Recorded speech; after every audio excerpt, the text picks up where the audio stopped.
என்ன மக்களே, நல்லா இருக்கீங்களா? இன்றைக்கி நம்ம எல்லாருமே ஒரு டைம் மிஷின்குள்ளே டிக்கெட் இல்லாமல் ஏற போகிறோம்.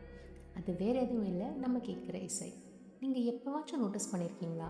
ஜஸ்ட் ஒரு பேக்ரவுண்ட் மியூசிக் இல்லை அந்த ஃபர்ஸ்ட் லைன் பல்லவி வரும்போதே நம்ம மைண்ட் ஆட்டோமேட்டிக்காக ஃப்ளாஷ்பேக் போயிடுது. திங்க் பண்ணி பாருங்களேன்.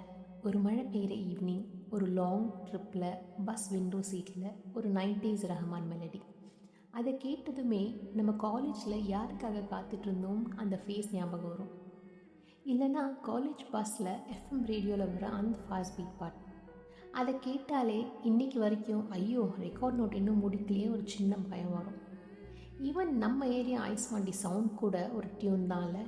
அதை கேட்டாலே அம்மா கிட்ட காசு கேட்ட அந்த சின்ன வயசு சந்தோஷம் கூடவே வரும். சயின்ஸில் இது மியூசிக்கல் மெமரிஸ்ன்னு சொல்லுவாங்க. நம்ம பிரெயினில் மெமரி ஸ்டோர் பண்ணுற ஏரியாவும் எமோஷன்ஸ் ட்ரிகர் ஆகிற ஏரியாவும் மியூசிக் கேட்கும்போது ஒன்றா ஃபயர் ஆகும். சிம்பிளாக சொல்லப்போனால் மியூசிக்னு ஒரு சாஃப்ட்வேர் நம்ம பிரெயினோட எமோஷ்னல் ஹார்ட்வேர் அன்லாக் பண்ணிடுது. ஸோ உங்களை டைம் ட்ராவல் பண்ண வச்ச அந்த ஸ்பெஷல் சாங் இது கமெண்ட்ஸில் சொல்லுங்கள், இல்லை உங்கள் ஃப்ரெண்ட்ஸ்க்கு இந்த ரீலை ஷேர் பண்ணுங்கள். அடுத்த எபிசோடில் பார்க்கலாம். பாய்.